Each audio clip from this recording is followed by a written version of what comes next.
হুমা, তুমি জানো না বুঝি তোমার তো বিয়ে? নতুন বৌদি আসবে গো আমার। আমি খেলার সাথী পাবো, তুমি বউ পাবে। এখনো তুমি হাসবে না? আমার বিয়ে? তুই ঠিক জানিস? হ্যাঁ গো দাদা।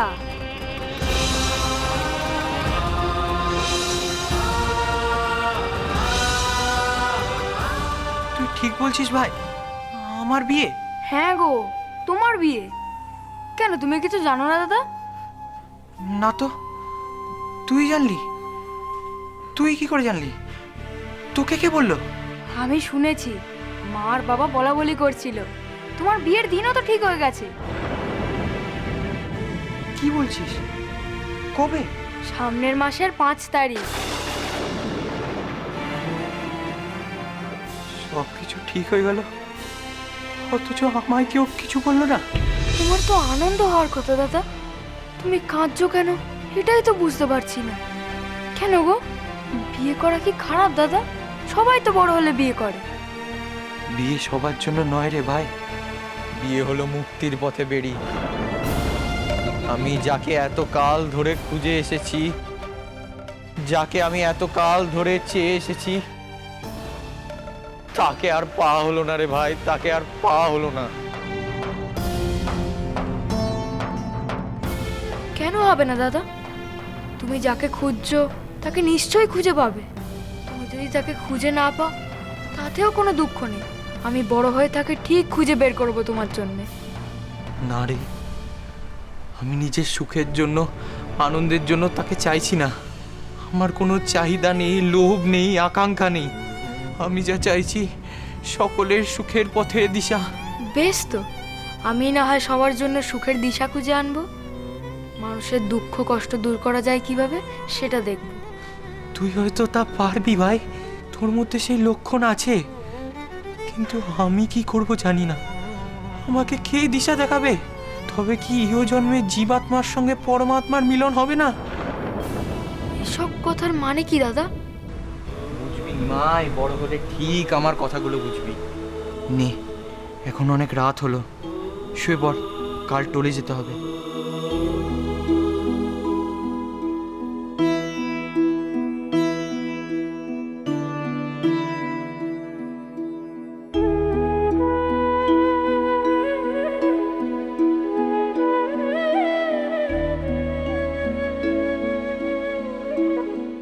কি গো শশী, এত সকাল সকাল কোথায় বেরিয়েছিলে? একটু মালিনীর বাড়িতে গেছিলাম, কাজের দায়িত্ব দিয়ে এলুম তাকে। আর মালিনী বলেছে সীতা ঠাকুরনকে সে নিজেই জানাবে। আপনি কখন ফিরবেন আজকে? একটু তাড়াতাড়ি ফিরলে ভালো হয়। এদিকে এত কাজ, আমি একা হাতে সামাল দেবো কেমন করে? দেখছি, চেষ্টা করব যত তাড়াতাড়ি ফেরা যায়। আচ্ছা, তুমি এক কাজ করো না শচী, ওই পান সুপুরি ইত্যাদি যা লাগবে একটু ঈশানকে দিয়ে হাট থেকে আনিয়ে নাও। আর ও যদি না পারে চন্দ্রশেখরকে বলো।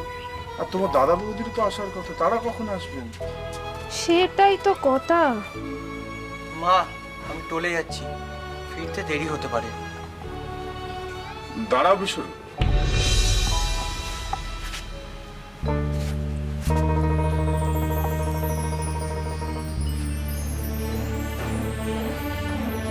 বিশ্বরূপ, তোমাকে আজকে টোলে যেতে হবে না বাবা। তোমার সাথে আমার জরুরি কিছু কথা আছে। বলুন বাবা। বিশ্বরূপ, তোমাকে না জানিয়েই আমি অনেকটা দূর এগিয়েছি বলতে পারো। পাকা কথা হয়ে গেছে। তুমি লেখাপড়া নিয়ে ব্যস্ত থাকো বলে তোমাকে জানানো হয়ে ওঠেনি। আমি তোমার বিবাহ স্থির করেছি বিশ্বরূপ। ভারী লক্ষ্মীমন্ত মেয়ে, মিষ্টভাষী, গৃহকর্মেও নিপুণ, আর ঈশ্বর বিশ্বাসী তো বটেই। আমার ধারণা সে তোমার উপযুক্ত স্ত্রী হবে।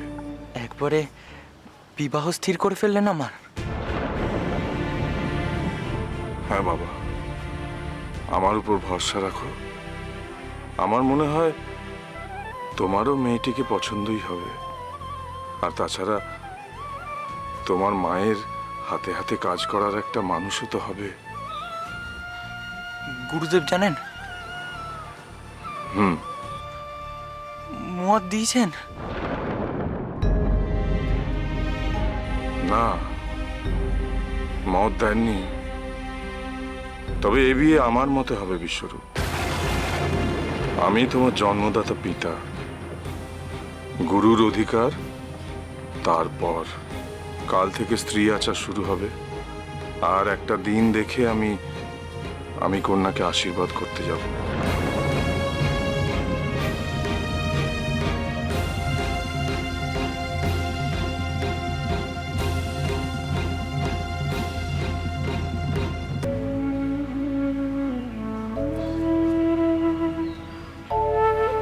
বিশ্বরূপ,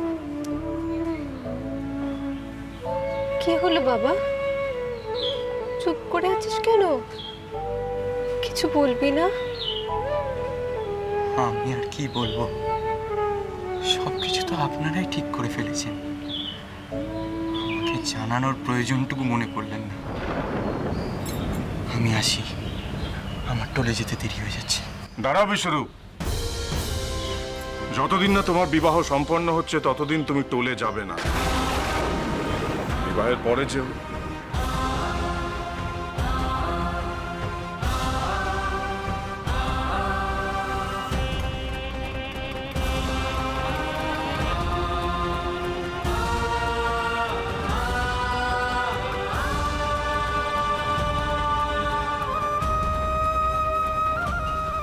তার মানে বিবাহের কারণে আপাতত আমাকে লেখাপড়া বন্ধ রাখতে হবে? হ্যাঁ, হবে। এটা তোমার পিতার আদেশ বলো আদেশ, অনুরোধ বলো অনুরোধ। মোট কথা, এটা তোমায় মানতে হবে।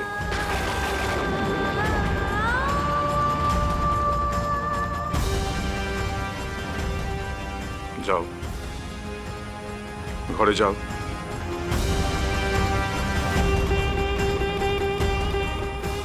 ঘরে যাও। নদীর নিমাই, সোম থেকে শনি সন্ধে 7টায়, আকাশ 8-এ।